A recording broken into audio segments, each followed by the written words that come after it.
Assalamualaikum warahmatullahi wabarakatuh. Anak-anak ibu di kelas 10 MIPA, ibu akan menjelaskan kembali tentang pelajaran kita sebelumnya, yaitu tentang vektor. Nah, sebelumnya lagi anak-anak sudah belajar tentang besaran pokok dengan besaran satuan, di mana besaran fisika itu banyak sekali. Ada panjang, ada jarak, ada massa, ada waktu, kecepatan, kelajuan, dan lain-lain. Jadi besaran-besaran yang ada pada fisika itu sebelumnya kita bagi menjadi dua, satu besaran pokok, yang satu lagi besaran turunan.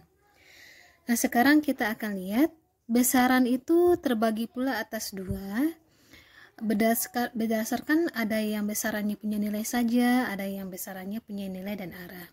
Nah, karena ada dua jenis besaran seperti itu, maka dibedakanlah besaran dalam fisika itu dibedakan menjadi dua lagi, yaitu besaran vektor dengan besaran turunan. Maksudnya besaran vektor dengan besaran skalar. Nah, besaran vektor itu adalah besaran yang mempunyai nilai dan mempunyai arah. Nah, contohnya seperti ini. Besaran yang punya nilai dengan arah itu misalkan ibu contohkan pada sebuah meja. Nah, misalkan meja didorong ke kiri dengan gaya 20 Newton. Nah, dari kalimat ini Anda bisa lihat di situ ada data arah yaitu ke kiri, ada data satu lagi angka atau nilai. Nah, meja yang didorong ke kiri dengan gaya 20 Newton artinya ada gaya besarnya 20 Newton, arahnya ke kiri. Nah, jadi gaya memiliki dua konsep, punya nilai, punya arah. Artinya si gaya memiliki besaran vektor. Atau gini, motor bergerak ke selatan dengan kelajuan 120 km per jam. Nih. Nah, motor bergerak ke selatan dengan kelajuan 120 km per jam. 120 km per jam itu nilai, ke selatan itu adalah artinya gabungan antara 120 dengan arah ini adalah besaran vektor. Nah, gabungan antara nilai dengan arah ini kita namakan dengan kecepatan. Jadi kecepatan merupakan termasuk besaran vektor. Sedangkan kalau hanya menyatakan nilai saja, misalkan motor bergerak motor bergerak 120 km per jam. Nah, kalau hanya angka saja, itu namanya adalah kelajuan. Tapi kalau ada angka, ada arahnya, maka dinamakan dengan kecepatan. Jadi besaran vektor itu banyak sekali. Pokoknya kalau besaran itu punya nilai, punya arah. Jadi, ulang lagi, jika besaran itu punya nilai atau punya arah, maka dia dinamakan dengan besaran vektor. Seperti perpindahan, kecepatan, gaya, momentum, impuls, dan lain-lain. Kemudian kalau hanya memiliki nilai saja, seperti ini, nah, maka besaran itu dinamakan dengan besaran skalar. Nah, besaran yang skalar ini adalah besaran yang hanya memiliki nilai saja. Contohnya, ujian penilaian tengah semester fisika mulai jam 7.30. Nah, 7.30 adalah besaran waktu. Di sini pada kalimat ini bukan tidak ada arah, dan tidak pernah pula dalam menyatakan waktu orang menyatakan dengan arah. Misalkan ujian PTS fisika mulai jam 7.30 arah timur. Kan aneh ya, waktu tidak pernah punya arah. Jadi waktu hanya menyatakan nilai saja. Jadi kalau waktu hanya menyatakan nilai, maka dikatakan dengan besaran skalar.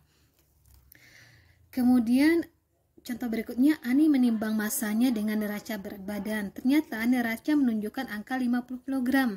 Nah, yang 50 kg, yang satunya kilogram itu adalah massa. Nah, massa atau timbangan berat badan, kalau Anda perhatikan kan tidak ada mencantumkan arah, hanya menyatakan angka saja.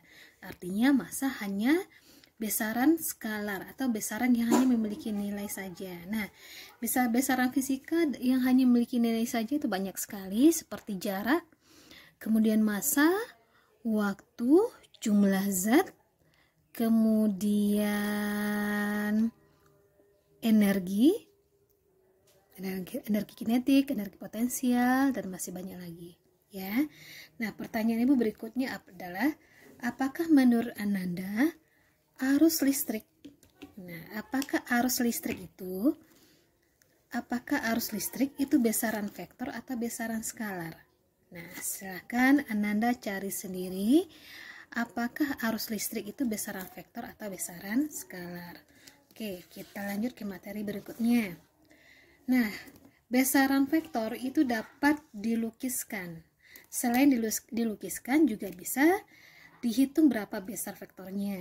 Nah, kita mulai dengan contohnya saja dulu. Misalkan Ibu punya sebuah vektor gaya. Nah, cara penulisan vektor gaya kalau di buku-buku, misalkan gaya kan simbolnya F ya. Nah, F itu biasanya kalau di buku-buku cetak itu dicetak dengan huruf tebal. Tapi kalau kita yang menulis, tentu tidak mungkin ditulis dengan huruf tebal, merepotkan sekali ya nak ya. Nah, caranya adalah cara menulisnya Ananda bikin simbol F, kemudian beri tanda panah di atasnya. Ya, jadi ini adalah kalau kita baca ini adalah vektor F. Vektor F ya. Kemudian cara menggambarnya. Cara menggambarkannya karena gaya merupakan menyatakan arah. Nah, biasanya arah kan dilukiskan dalam bentuk panah. Maka sama saja vektor dilukiskan dalam bentuk panah. Jadi panah kan seperti ini ya. Nah, yang ini dinamakan dengan pangkal vektor, ya ini dinamakan dengan ujung vektor atau kepala vektor. Ya. Kemudian kalau vektor dilukiskan miring seperti ini, otomatis dia punya sudut. Nah, sudutnya biasanya patokan kita adalah diukur dari sumbu X. Jadi theta adalah sudut vektor F terhadap sumbu X. Jadi kita simbolkan dengan theta. Nah, misalkan jika ada sebuah meja, ya, pada meja diberikan 1, 2, 3 buah gaya. Menurut Ananda, 3 buah gaya ini kalau bergabung, ya, dan diberikan kepada meja, kira-kira si meja ini terdorong kemana? Ya, apakah lurus, apakah serong ke atas atau serong ke bawah? Nah, untuk menentukan kemana arah meja terdorong diakibatkan oleh gabungan ketiga buah gaya ini, kita punya 3 cara untuk melukis kemana arah meja ini. Nah, meja ini terdorong dengan arah tertentu akibat gabungan F1, F2, F3. Nah, gabungan dari vektor F1, F2, F3 atau penjumlahan dari vektor F1, F2, F3 itu kita istilahkan dengan resultan gaya.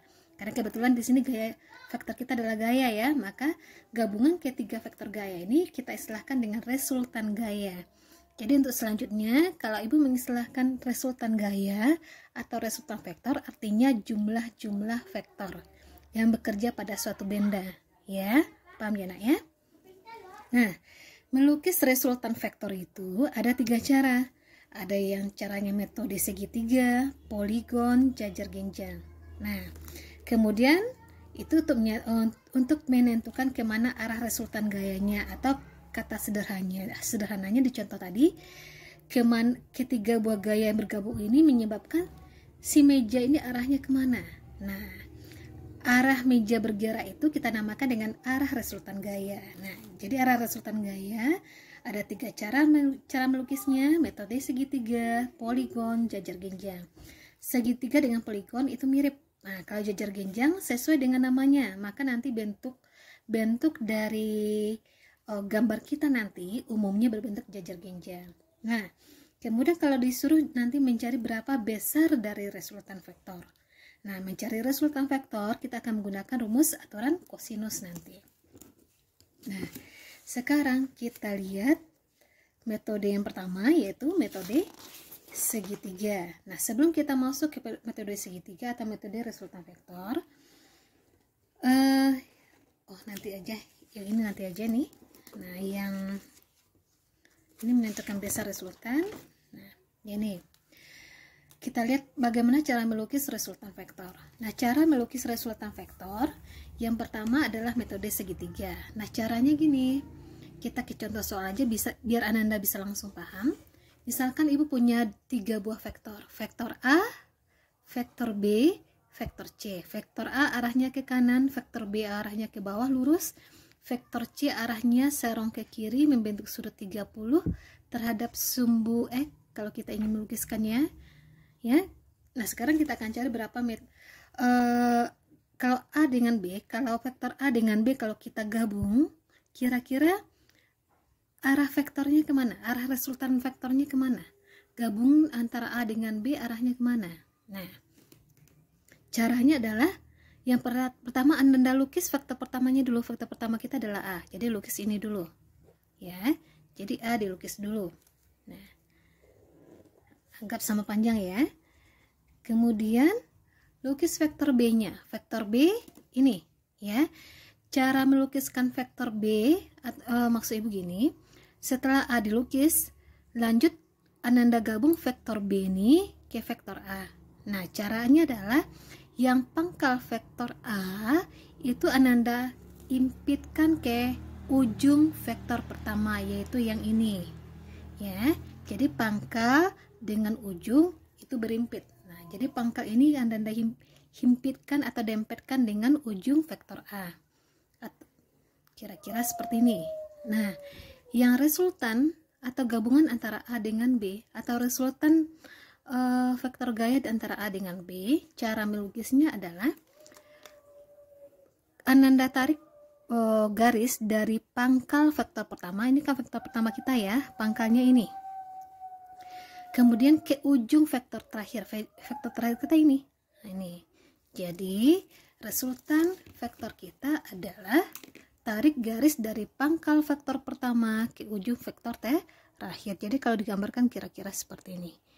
Inilah resultan vektor antara A dengan B atau gabungan dari vektor A dengan B. Ini dia. Jadi seandainya ada sebuah meja di sini, satu mejanya didorong seperti ini. Nah, ini didorong seperti ini. Kemudian yang satu lagi didorong seperti ini. Nah, jadi ini ya, misalkan dua gaya ini diberikan pada sebuah meja, satu arahnya ke kanan, satu arahnya ke bawah. Kira-kira arah meja bergerak kemana? Nah, jadi arah meja bergerak ini sesuai dengan arah resultan vektor gabungan antara A dengan B. Jadi arahnya bergerak ke sini. R A tambah B. Jadi si meja bergerak serong ke kanan bawah. Nah, kemudian bagaimana seandainya Ananda disuruh melukis R sama dengan B kurang C. Nah, caranya sama aja. Lukis vektor B-nya dulu. Nah, Ananda lukis vektor B-nya dulu. Nah, lukis vektor B-nya dulu. Nah, ini pangkal, ini ujung vektor B. Kemudian ini min C. Min ini maknanya adalah arah C berlawanan arah dengan arah semula. Nah, arah semula kita kan ini. Arah semula kita adalah serong ke atas, kiri ke atas. Jadi kalau berlawanan arah, kalau arahnya awalnya ke sini, tentu kalau berlawanan arah sekarang arahnya ke sini. Nah, ini kita namakan dengan min C, ya. Jadi kalau digambarkan, gambarkan B-nya dulu. Setelah digambarkan, gambarkan min C-nya. Setelah B digambarkan, gambarkan min C-nya. Caranya sama dengan tadi. Pangkal vektor min C kita himpitkan ke ujung vektor B. Jadi kira-kira seperti ini. Ini min C-nya, ya. Jadi resultan adalah tarik garis dari pangkal vektor pertama ke ujung vektor terakhir. Ini dia. Maka R-nya sama dengan B kurang C. Nah, kalau Anda perhatikan ciri-ciri dari resultan vektor di sini adalah pangkal dengan pangkal saling bertemu, ujung dengan ujung saling bertemu nih. Ujung dengan ujung saling bertemu. Nah, untuk selanjutnya yang A tambah C, silakan Anda lukis sendiri, coba lukis sendiri ya. Kemudian berikutnya ada metode poligon. Nah, metode poligon mirip caranya dengan segitiga. Cuma kalau mau metode poligon, vektor kita tidak dua lagi tapi lebih dari dua. Nah, contohnya R sama dengan A tambah B tambah C. Jadi caranya mirip dengan metode segitiga. Kita lukis A dulu, B dulu, C dulu. Nah, kita cobakan. Pertama kita lukis A dulu ya. Kita lukis A-nya dulu. Nah, ini A, vektor A, kemudian lukis vektor B-nya dulu. Jadi kalau metode poligon, untuk melukisnya sesuai dengan urutan ini. lukis A-nya dulu, terus lukis B-nya. Nah, lukis B-nya. Cara menggabungkan ke A sama dengan segitiga, pangkal vektor B kita himpitkan ke ujung vektor A. Jadi ujung dengan pangkal saling berhimpit terus. Nah, ini dia, ini vektor B. Setelah itu C. Nah, C mana? Ini. Nah, yang C kita gambarkan pangkal vektor C kita himpitkan ke ujung vektor B. Jadi berurutan ya. Jadi kira-kira seperti ini. Nah, misalkan ya, ini C. Nah, sekarang resultan mana? Nah, gabungan dari AB dengan C mana? Resultan vektornya mana? Nah, resultan vektor adalah tarik garis dari pangkal vektor pertama. Pangkal vektor pertama kita kan A ya, ini ya, ke ujung vektor terakhir. Nah, ujung vektor terakhir yang C. Vektor terakhir ada C, maka ini ujungnya. Tarik aja. Nah, inilah resultannya. Sama dengan segitiga, resultan itu ciri khasnya adalah pangkal dengan pangkal saling berhimpit, ujung dengan ujung saling berhimpit. Ya. Kemudian yang ini dengan ini silakan Anda cari sendiri ya. Coba lukis sendiri ya. Kemudian kalau metode jajar genjang. Nah, kalau metode jajar genjang seperti namanya, maka bentuknya nanti akan berbentuk jajar genjang. Nah, kita mulai dengan ini nih. Cuma penulisannya kalau tadi R sama dengan A tambah B tambah C, sekarang Ibu balik A tambah C sama dengan R, itu sama aja. Jadi kalau A, vektor A dengan C, kalau kita gabung, kira-kira jumlah gabungannya atau arah resultannya kemana? Ya, resultan vektornya arahnya kemana? Nah, jadi vektor A, misalkan vektor A, kemudian vektor C dikenakan pada sebuah meja, kira-kira meja arah geraknya kemana? Nah, arah geraknya kemana itu akibat dari gabungan dua vektor ini. Nah, gabungan dua vektor tadi ini kita namakan dengan resultan, ya. Jadi A dengan C kalau bergabung, kemana arah gabungannya? Nah, arah gabungannya kita namakan dengan resultan. Cara metode jajar genjang, pertama Ananda lukis A-nya dulu. Jadi A-nya ini ya, lukis A-nya dulu sesuai dengan gambar. Nah, lukis A-nya dulu, kemudian lukis vektor C-nya. Nah, vektor C-nya mana ini? Ini dia. Nah, vektor C kita lukiskan ke A, kita gabungkan ke A. Caranya adalah pangkal vektor C dengan pangkal vektor A itu saling berhimpit. Jadi kita gambarkan, ini A, ini pangkalnya, maka ini. Nah, ini vektor C-nya, ingat pangkal dengan pangkal saling berhimpit ini. Kemudian cara selanjutnya adalah yang sisi ini. Nah, sisi ini Ananda buatkan duplikatnya ke sini sama panjang, ya. Ananda proyeksikan, nah sama panjang. Sisi ini Ananda proyeksikan pula ke sini. Nah, jadi buat garis yang sejajar dengan ini di sini. Yang ini dibuatkan pula, yang ini dibuatkan pula garis sejajarnya. Nah, maka terbentuk jajar genjang ya. Yang resultan yang mana? Resultan adalah diagonal dari jajar genjang ini. Ini dia. Dimana diagonal kita? Diagonal kan ada dua ini. Ini satu, terus ini satu. Nah, diagonal yang kita gunakan adalah diagonal yang pangkalnya berhimpit dengan vektor A dengan C. Nah, maka ini ya resultannya ya. Nah, ini resultannya ini. Oke. A dengan C membentuk sudut theta. Ini resultannya. A ditambah dengan C. Nah, kemudian bagaimana kalau yang B? Nah, kalau yang B, A ditambah B sama dengan R. Nah, kita lukis A-nya dulu. Nah, kita lukis A-nya dulu. A. Nah, panahnya boleh di ujung ini dilukiskan, boleh di tengah. Vektor A, kemudian vektor B-nya dilukis. Nah, ingat pada saat melukis vektor B, pangkal dengan pangkal saling berhimpit ya. Ini vektor B-nya, ini pangkalnya. Pangkalnya Ananda gabungkan dengan pangkal vektor A. Nah, ini. Nah, maka yang resultan yang mana? Nah, sebelum buat resultan, buatkan garis A ini, buat garis di depannya yang sejajar dengan A. Jadi ini di depannya ini, buat garis yang sejajar dengan ini. Nah, yang B, buat pula garis di depannya yang sejajar dengan B. Ini dia. Yang diagonal, yang resultan adalah perpotongan diagonal. Jadi perpotongan diagonal kita kan ada dua ini. Yang kita pakai adalah perpotongan diagonal yang berimpit dengan vektor A dengan B. Nah, inilah resultan kita. Nah, jadi tidak selalu nanti kalau metode jajar genjang bentuknya seperti jajar genjang. Nah, kalau A dengan B tidak mungkin membentuk sudut, tidak mungkin membentuk jajar genjang, tapi berbentuk persegi sebenarnya, segi 4 seperti ini ya. Nah, ini kita namakan dengan theta. Sudutnya adalah 90 derajat. Nah, selanjutnya silakan Ananda cobakan sendiri. B tambah C sama dengan R, bagaimana cara melukisnya. Nah, contoh soal berikutnya misalkan gini. Ananda nanti diberikan soal seperti ini. Nah, ada vektor A, B, C, dan D. Nah, vektornya lebih dari 2 ya. Jadi kalau lebih dari 2 itu adalah cara melukis vektor ini dengan metode poligon ini pasti. Nah, yang ditanya adalah tulislah resultan vektornya. Tulislah resultan vektornya katanya. Jadi Ananda disuruh menulis seperti ini. Nah, seperti ini. Ya. Nah, jadi resultan vektor kalau Anda perhatikan di sini, coba perhatikan. Kalau poligon resultan vektornya adalah di sini. Mana ya ini ya resultannya. Ini resultannya. Anda perhatikan ciri khasnya adalah pangkal resultan dengan pangkal vektor pertama itu saling berimpit. Jadi kalau pangkal dengan pangkal berimpit, ujung dengan ujung berimpit, maka garis ini inilah pasti resultannya. Nah, Ibu ulang lagi.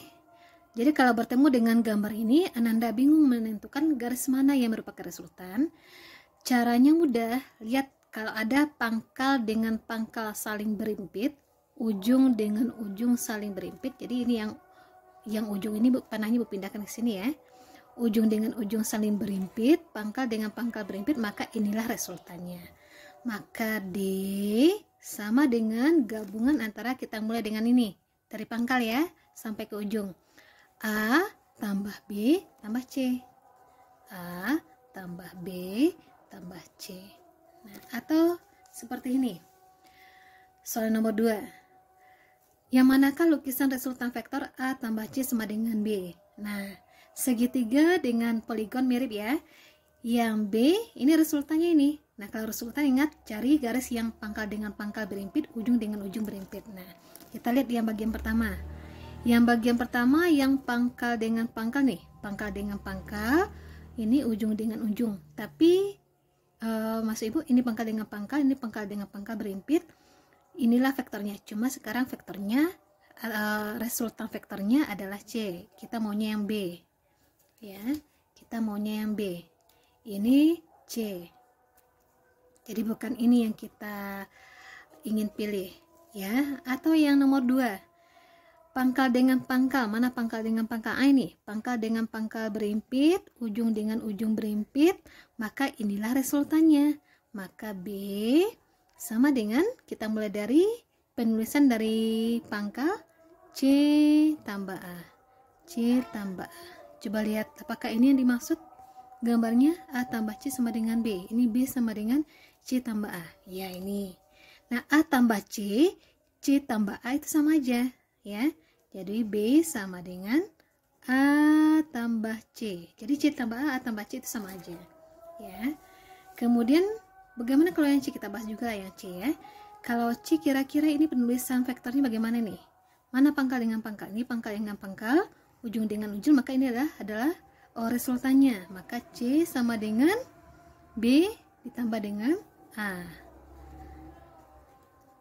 Kalau ini kira-kira ini resultannya adalah C, maka cara penulisannya C sama dengan A tambah B. Nah, bisa dipahami ya Anda ya. Kemudian bagaimana seandainya Anda disuruh mencari berapa besar dari resultan vektor ini? Nah, kita ke sini. Sebelum kita menggunakan rumusnya, sayangnya dalam matematik di SMP Anda belum belajar trigonometri. Apakah sekarang sudah belajar atau belum? Ibu juga kurang tahu. Ibu ajarkan sedikit. Trigonometri ini adalah materi dalam matematika kamu nanti Jadi dalam matematika itu yang trigonometri itu, kalau Ananda berbicara tentang trigonometri, Ananda akan bertemu dengan sin theta, cos theta, tangen theta. Nah, sin theta, cos theta dengan tangen theta itu identik dengan segitiga siku-siku. Nah, segitiga siku-siku itu ada sisi datar, sisi tegak, sisi miring. Nah, kemudian ada sudut. Nah, sudut ini Ibu namakan theta, yang ini Ibu namakan dengan X, ini Y, ini R. Nah, sin theta adalah perbandingan antara sisi tegak dengan sisi miring atau Y per R. Kalau cos theta itu adalah perbandingan antara sisi datar dengan sisi miring atau X per R, ya, X per R. Kalau tangen theta perbandingan antara sisi tegak dengan sisi datar atau Y per X nih. Atau boleh juga tangen theta itu adalah sin theta per cos theta. Nah, nanti sudut yang kita gunakan adalah sudut istimewa. Maksudnya sudut istimewa adalah sudut yang harga sin cos tangennya mudah dihafal.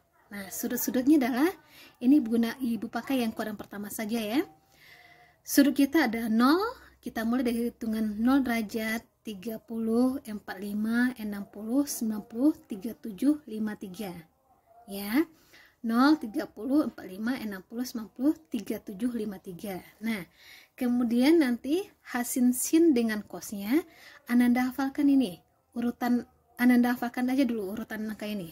Ya, 0, setengah. Jadi dari yang terbesar, dari yang terkecil yang terbesar ya. 0, setengah, setengah akar 2, setengah akar 3, 1. Nah, hafalkan urutannya nih. Nah, sekarang kita lihat. Ini sudut, ini nilai sin, ini cos, ya. Sin 0 itu harganya 0. Nah, jadi sin 0 harganya 0. Maka untuk seterusnya Anda isi kolomnya sesuai dengan urutan angka ini. 0, setengah, setengah akar 2, setengah akar 3, 1, ini 0,6, ini 0,8. Ini tidak Ibu masukkan ke atas ya. Kemudian kalau cos, nah kalau cos 0 itu harganya 1. Maka yang 1 ini Ananda hitung mundur. Jadi kalau ini 1, kalau dimulai dari 1, maka selanjutnya adalah setengah akar 3, setengah akar 2, setengah 0. Jadi kalau ini 1, kita hitung mundur ini. Setengah akar 3, setengah akar 2, setengah 0. Ini dibalik. Ini 0,6, sekarang ini 0,8, ini 0,6. Nah, tangen, cara mencarinya lah. Silakan Ananda bagi 0 dengan 1, sin dengan cos. 0 bagi 1 berapa, setengah bagi setengah akar 3 berapa, dan seterusnya. Terketangan. Nah, sekarang untuk mencari berapa besar resultan vektor, silakan Ananda gunakan rumus aturan kosinus ini. Ya. Jadi misalkan kita punya soal seperti ini. Ada dua vektor A dengan vektor B dilukis secara jajar genjang. Resultannya ini. Sekarang kita akan mencari berapa besar dari panjang garis ini. Nah, kalau yang ditanya adalah A ditambah dengan B, maka rumus kita adalah, kalau resultan ya, kalau yang resultan kita berbentuk penjumlahan A tambah B, maka rumusnya adalah A kuadrat tambah B kuadrat tambah 2 kali A kali B cos theta.